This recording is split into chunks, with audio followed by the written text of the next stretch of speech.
Ho qui fra le mani un bel libro intitolato Tournande, Nino Costa, 200 poesie piemontesi ignorate,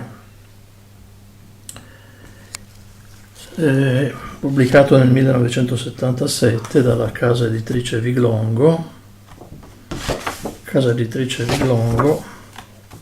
Andrea Viglongo ovviamente, a cura anche di Andrea Viglongo.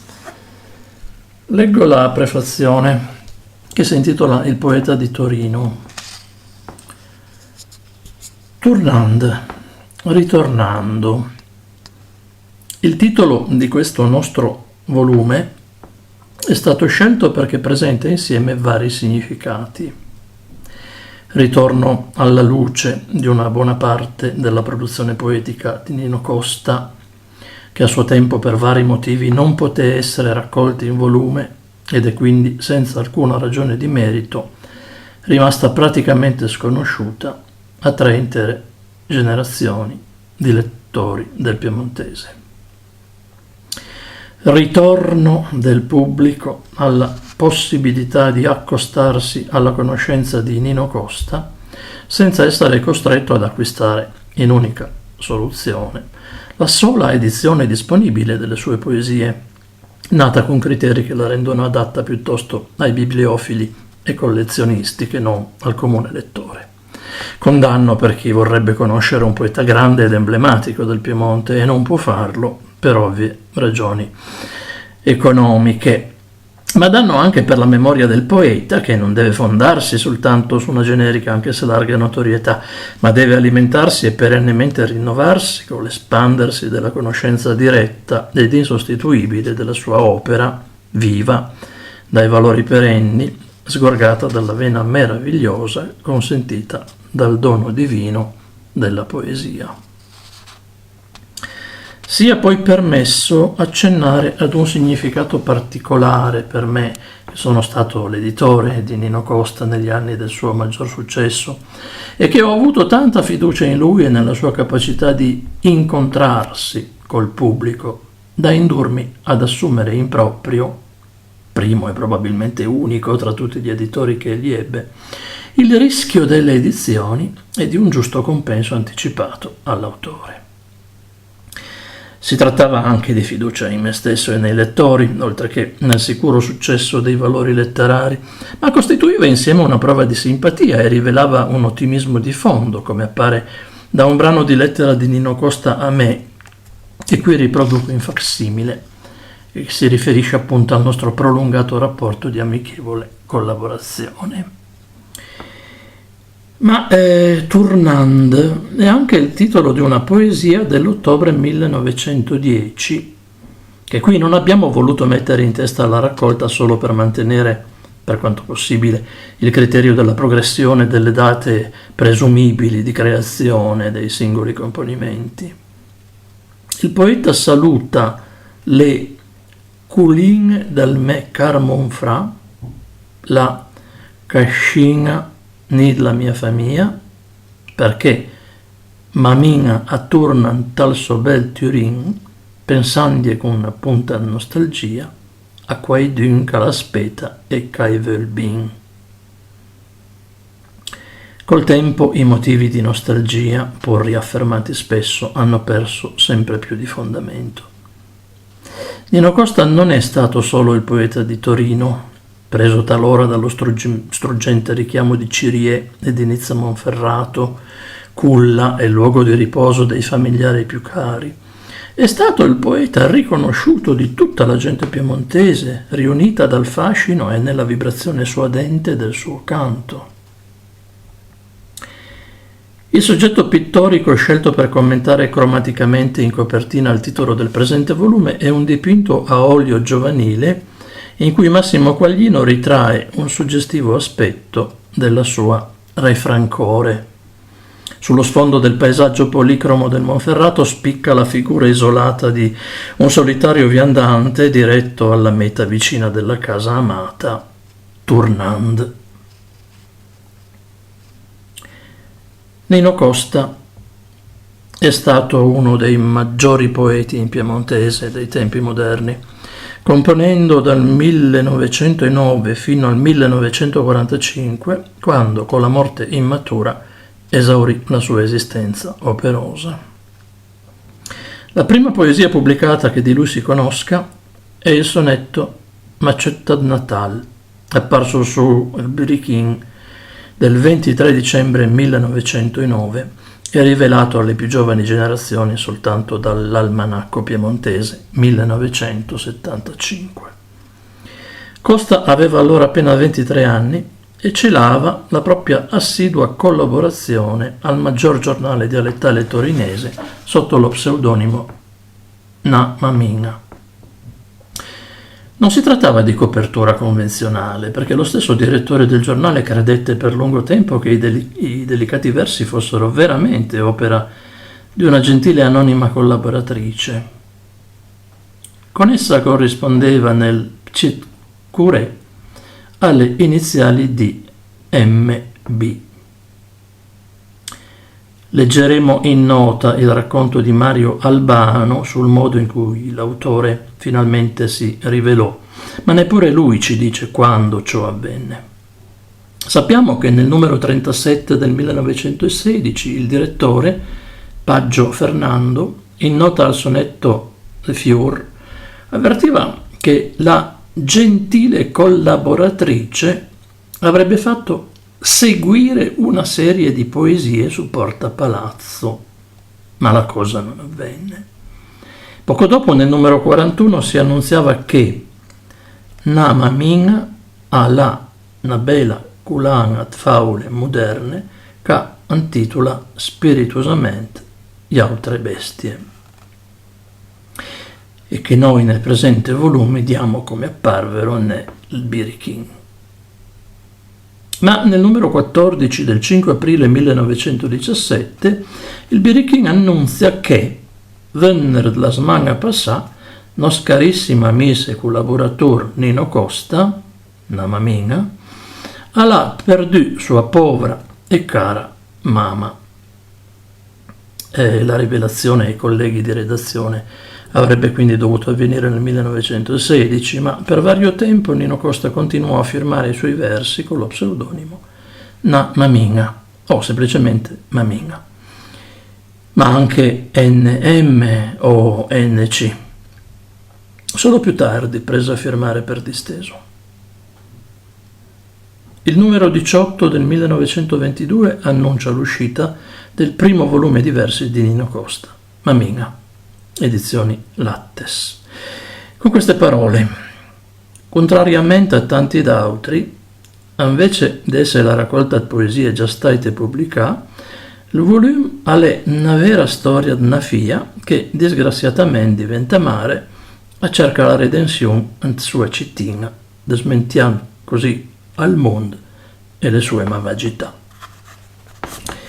Queste righe escludono ogni possibile equivoco. Il volume non è quindi la semplice ristampa delle poesie precedentemente pubblicate sotto lo pseudonimo di Na Maminga, in massima parte anzi escluse. A quel volume con gli anni ne seguirono altri 5 di raccolte di poesie in parte inedite e in parte via via già state pubblicate in diversi periodi. Sale Peiver, 1924, Brasa Bosch, 1928, Fruita Madura, 1931, la maggiore affermazione editoriale di Nino Costa, Roba Nostra, 1938. Poco dopo la sua morte uscì ancora Tempesta. Il grosso volume Poesie piemontesi, edizione del Cenacolo, novembre 1955 e successive, su 3 tomi, si presentò come opera omnia della poesia piemontese di Nino Costa, pagina 30. Ma tale pretesa è assurda, poiché il libro comprende quasi soltanto le poesie pubblicate nei 6 volumi sopracitati, e neppure tutte, mancando 4 componimenti di Brasa Bosch e 2 di Roba Nostra.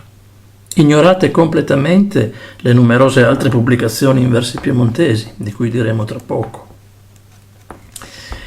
Una ricognizione da me fatta nel 1975 sulla collezione pressoché completa del Birichìn, esistente presso la Biblioteca Nazionale Centrale di Firenze, ha permesso di rintracciare un gran numero di poesie, non meno di 200, mai state comprese nei 6 volumi sopracitati di Nino Costa, ed ugualmente assenti nella pretesa opera Omnia. In più dei 200 suddetti, i componimenti poetici pubblicati altrove e trascurati dalla cosiddetta opera Omnia sono assai numerosi.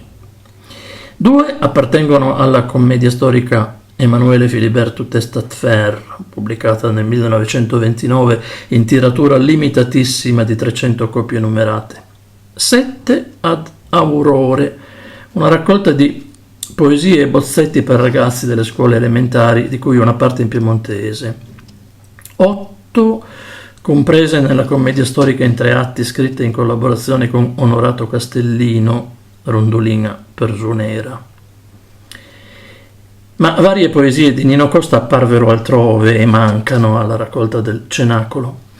Certamente 3 che conosciamo dal quindicinale di Pinin Pacot e Brandet, una nel periodo romano di Luigi Olivero, al Tor, una nella rivista Attualità di Milano del lontano 1911, 8 in varie annate dell'Almanacco Piemontese, Almanac Piemontese, una in foglio volante, Cria per un pranzo in occasione della presentazione di Frutta Madura, 30 settembre 1930, ed una, infine, nella rivista Torino, numero 5, del 1933.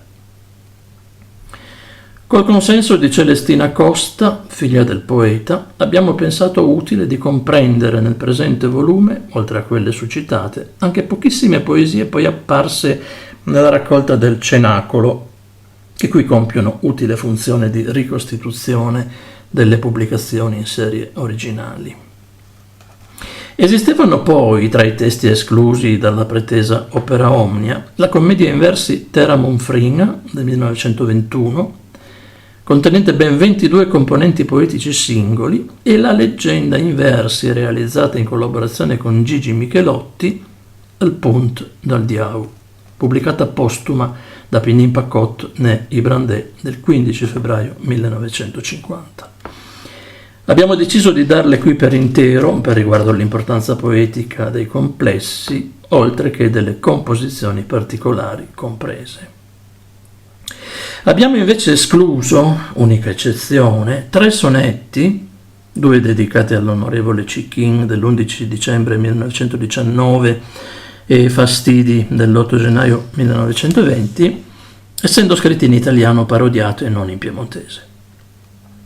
Appartengono ad un certo momento di polemica politica, ma ciò non costituirebbe certo un criterio di discriminazione letteraria, come non lo è stato per taluni versi antitedeschi degli anni cruciali della Prima Guerra Mondiale. Influenze propagandistiche non tolgono validità a qualche verso sentito e vivo. Non è nostra funzione rettificare gli errori che presentano certe poesie nel testo accolto dalla predetta opera Omnia, che in pratica il presente volume si propone di integrare, colmando lacune di diverso genere. Facciamo eccezione soltanto per i 2 sonetti intitolati San Domini, dedicati alla chiesa gotica dei Domenicani di via Milano, sentendoci in dovere di rettificare grossi errori ed insieme un inammissibile arbitrio di trascrizione. La pubblicazione originale avvenne sul Birichìn numero 28 del 14 luglio 1910, con refusi materiali che il giornale fu pronto a rettificare fin dal numero immediatamente successivo, numero 29 del 21 luglio 1910. I 2 sonetti non furono compresi in alcuno dei 6 volumi originali di Nino Costa, anche se invece nella cosiddetta opera Omnia sono collocati sotto il titolo del volume Frutta Madura, dandomi serie ragioni di doglianza anche come editore di quell'opera originale. Quei 2 sonetti, fino allora sconosciuti, vennero finalmente accolti in un volume, ma alterati per sminuire il tono di fierezza piemontese che si acquistano contrapponendosi ad un persistente conformismo. Nino Costa era un ammiratore sincero del duca Emanuele Filiberto, che gli considerava il più eminente personaggio dei suoi tempi. Lo fece protagonista di una commedia storica, gli dedicò versi vibranti.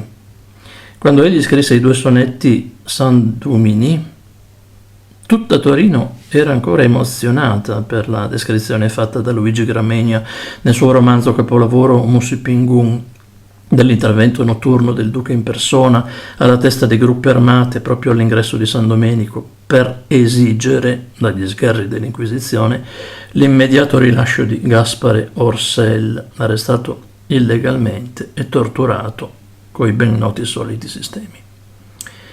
Lo spirito dei sonetti San Dumini di Nino Costa è lo stesso che animava Gramegna nel sostenere la fermezza laica della monarchia sabauda e del popolo piemontese contro gli eccessi dell'Inquisizione.